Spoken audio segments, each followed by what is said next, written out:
Bien commencer cette émission In Vino Sud Radio a le grand plaisir d'accueillir Elsa Tardieu-Ferrand. Bonjour Elsa. Bonjour. Alors vous êtes située où dans la vallée du Rhône? Parce que certains disent qu'entre Uzès et le Pont du Gard, on peut vous apercevoir. Voilà, un tout petit village, Argilier, donc c'est pour ça qu'on souligne Uzès et le Pont du Gard, parce qu'à 500 habitants, sinon c'est difficile de nous trouver. Le Pont du Gard. Alors un mot sur l'historique de ce vignoble. Il est récent, hein, il y a un peu plus de 10 ans, 2015. Voilà, notre particularité, c'est qu'on est tout récent, parce qu'on l'a créé en 2015 avec mon mari. Donc vous avez décidé un jour, mais il était vigneron, vous aussi? Qu'est-ce qui s'est passé? Non, en fait, on faisait nos études d'œnologue tous les deux. Ouais. Et donc, on voulait tous les deux créer un domaine. Au lieu d'en créer deux, on s'est dit qu'on allait en créer un seul. Et Tardieu-Ferrand, c'est tout simple. Tardieu, c'est mon nom de jeune fille, et Ferrand, c'est le sien. Oh là, et bosser en famille là, à deux, là, quand on a un peu le sang chaud et un peu de caractère, c'est facile tous les jours, enfin tous les jours et tous les soirs d'ailleurs. Ça fait beaucoup rire les clients quand je leur dis lors des visites que quand on est fini par se mettre d'accord, c'est qu'on n'est pas loin du but. Hélène. Alors donc deux œnologues, vous étiez tous les deux issus de familles de vignerons quand même ou pas du tout? Non, pas du tout. Nos parents, ce sont des agriculteurs, mais qui étaient en polyculture et jamais personne dans nos familles n'avait fait de vin. Donc on s'est lancé un peu dans cette aventure folle. Je pense que d'être deux, c'est un grand avantage. Et comme on est tous les deux œnologues, on est parti avec une idée un peu on voulait absolument pouvoir maîtriser tout le process de A à Z. Et donc on part de la récolte, on ramasse tout à la main, jusqu'à pratiquement la table du client, même si je suis pas là le soir pour ouvrir la bouteille. On vend 80% de nos 60 000 bouteilles directement à la boutique du domaine. Directement à la boutique, c'est énorme. C'est magnifique, ça veut dire qu'effectivement les gens viennent et reviennent vous voir. Oui, puis ça veut dire aussi qu'il y a beaucoup de touristes aussi, hein. Il y a eu passage, parce que si c'était perdu dans le fin fond de je sais pas où là, non. Oui, on a pas mal de clients réguliers, aussi des touristes. Des Français, des étrangers, Non, un peu tout, oui. On a à peu près moitié-moitié entre les Français et les étrangers. Et on vend aussi à la boutique et aussi lors de nos événements touristiques. On en fait qu'est-ce que vous faites par exemple? On en fait une dizaine grand public. À l'année, donc on fait des journées portes ouvertes, mais aussi des grosses soirées l'été avec des concerts. Donc là, on est fin mai presque. Qu'est-ce que vous avez prévu sur juillet-août là? En juillet, en août, on a une soirée concert par semaine. Sympa ça. Et du coup, c'est du hard, de la variété française, du balbuzette, du ballet. C'est ça? Non, c'est des chansons récentes qui sont remixées un peu en mode jazzy. Okay. Parce que l'idée, c'est que parfois, quand on goûte une bonne bouteille, on pense pas en parler à ses amis, mais quand on passe une bonne soirée, on n'oublie pas. Et en plus, on vient avec les amis, donc comme ça, voilà. Ça a été notre meilleur outil de communication. Et après, on fait des choses à plus petite échelle pour les groupes. Je fais des ateliers vin et yoga. Vin et yoga. Ah bon? Vous êtes prof de yoga? Non, ça, je m'associe avec une prof diplômée. Et qu'est-ce qu'elle fait avec sa bouteille, la dame là? Elle a une première partie sur un cours de yoga. Ouais. Donc comme ça, après, on attaque la dégustation et la visite de la cave en toute détente. Ah d'accord, c'est pour détendre les stressés, voilà, c'est bien ça. On va s'inscrire, Hélène. Une fois que les gens sont tout détendus, tout souples, hop là, le lever de coude avec modération, oui, je sais. Bien sûr, toujours. Il y a d'autres choses que vous faites parce que c'est vachement sympa. Je fais des ateliers d'initiation à la dégustation. Après, je fais des choses un peu plus sportives, des VTT ou trottinette tout terrain, et ensuite dégustation. Pas dans les vignes aussi? Dans les vignes, oui. Dans les vignes. Pareil, là, c'est quelqu'un qui les accompagne. Moi, je me charge juste tout le temps de... Il y a des caillasses, ça passe la trottinette? Oui, tout terrain, elle est... Ah oui. Ouais.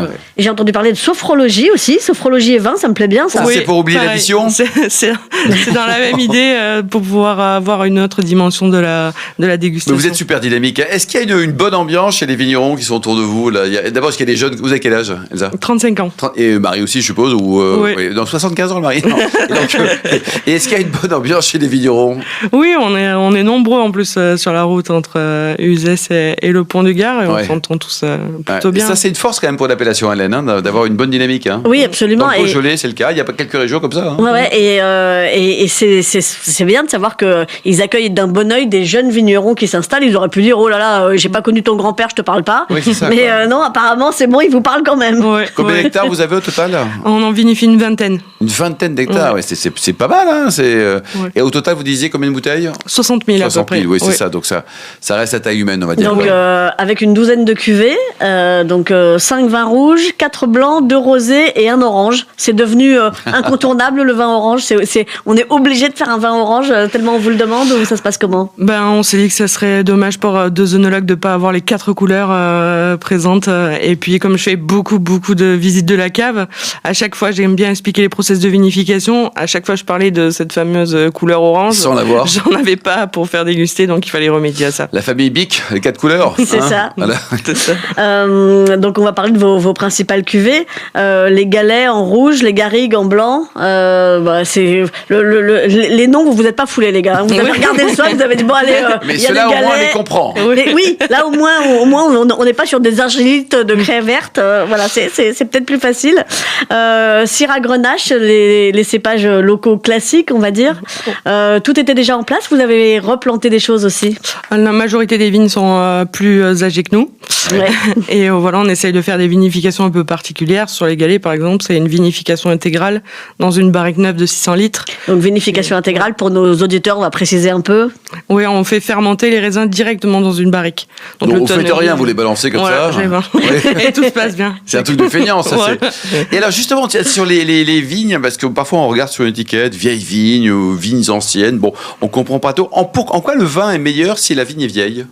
On va dire que les vignes, c'est un peu comme les êtres humains, quand elles deviennent vieilles, elles sont plus raisonnables. Et donc, Ça dépend. Vous ne connaissez pas ma grand-mère. donc, elles ont tendance à moins produire. Elles sont enracinées beaucoup plus profond. D'accord. Et donc, on arrive à tirer des raisins bien meilleurs, de meilleure qualité. Parce que même si on est tous les deux œnologues, j'ai envie de dire que quand même, souligner que le boulot principal, ça se fait dans les vignes. Parce que sans bon raisin, il n'y a pas de secret, on fait pas ça de fonctionne bon pas, vin. quoi. Et les vignes les plus âgées sur vos 20 hectares que vous travaillez? On a une très vieille parcelle de Carignan qui a plus de 55 ans. Oh là là. Et d'ailleurs, ça dure combien de temps une vigne? Elle produit, alors à la fin de moins en moins, mais on va dire une production raisonnable. Ça, c'est quoi? C'est 50 ans, 60 ans? Oui, autour de 60 ans. Après, ça dépend des cépages, des terroirs dans lesquels ils se trouvent, mais 60 ans, on est pas mal. Ouais. Hélène Pio. Parce qu'il y a quand même 30 km qui séparent vos deux parcelles, on peut dire ça comme ça. D'où la trottinette. D'où la trottinette. Et d'ailleurs, comment vous bossez? Il y a votre mari dans une parcelle et vous dans l'autre, comme ça, 30 km entre les deux. On est tranquille, ça marche comment? Oui, on est obligé de gérer comme si on avait deux mini-exploitations avec le matériel de part et d'autre, parce que sinon c'est pas gérable. Mais après, voilà, ça c'est les inconvénients, mais l'avantage fait qu'on a plein de terroirs différents et c'est pour ça qu'on fait aujourd'hui 14 cuvées différentes. Oui, et puis s'il y avait un problème de gel, de grêle, autre chose, ça serait pas de bol que ça tombe sur les deux endroits, quoi. C'est ça qu'on a présenté aux banquiers il y a une dizaine d'années. Ouais. C'est ce qu'ils vous ont dit, les banquiers, ça. Par contre, les banquiers, il a aussi fallu les convaincre qu'il vous fallait 2 tracteurs, c'est 2 fois plus de matériel. Oui, c'est ça. On était très convaincus quand on leur parlait, puis le soir on se reposait la question tous les deux, mais 10 ans après on est toujours là. Donc... L'essentiel c'est d'avoir l'air sérieux face aux banquiers, d'avoir l'air très sûr de soi. Vous avez des animaux sur le domaine? Alors pas pour travailler. Pas pour travailler, mais après on a quelques petites chèvres. Ah, quels sont les prénoms des chèvres? Carthagène et Roussanne. Ah très bien. Elles vous aident à effeuiller un peu de temps en temps, non? Surtout à occuper les enfants pendant c'est pas mal. que les parents dégustent. Ça, c'est pas mal. C'est pas mal. Alors, température de service, tiens, ça c'est un point important. Donc, sur vos 4 couleurs, on va dire. Quoi. Oui, alors sur le blanc et le orange, je serai entre 10 et 12 degrés. D'accord. J'aime pas servir trop froid les vins parce que je trouve que ça les bride. Et après, le rouge, température de cave, 17. 17 degrés les rouges, y compris là dans les beaux jours, quand juillet, août, il fait déjà un petit peu chaud là. Oui, après on peut se permettre, si c'est pour manger dehors, de se le servir un peu frais parce que ça va vite monter. Il vaut mieux commencer frais et pas finir trop chaud. Ouais. Mais voilà. Ouais. Et alors donc là vous êtes ouvert 7 sur 7 pendant les vacances, je suppose, hein, enfin la période scolaire. À partir du mois de mai, on est ouvert 7 sur 7 jusqu'à fin septembre. Ouais. Oh là là, c'est quand même un rythme de fou. Hein. C'est ça, surtout avec des jeunes enfants et des chèvres. Ne pas oublier les chèvres. Elle s'appelle Roussane. Roussane, elle doit être sage, non? C'est vrai, et Carthagène. En tout cas, ça donne très envie de venir vous voir à Argilier. Voilà, ça donne très envie de venir faire la fête un soir de concert. Donc voilà, il faut pas louper ça. Il y a un site internet, une adresse peut-être, Hélène? Le domaine tardieuferrand.com. Quand vous nous rappelez la gamme de prix, ça va de combien chez vous les prix? De 9 à 21 €. De 9 à 21 €, sourire inclus, c'est ça? C'est ça. Manifestement. Manifestement. Bon, génial. Merci en tout cas, Elsa. On salue votre chéri, Nicolas. Les enfants, ça prénomme comment d'ailleurs? Alexandre et Léonie. Voilà, on vous embrasse aussi. Merci Hélène Pio, qu'on embrasse aussi. On se retrouve dans un instant avec le Ville Quiz pour gagner des très jolis cadeaux en jouant sur invinoradio.tv.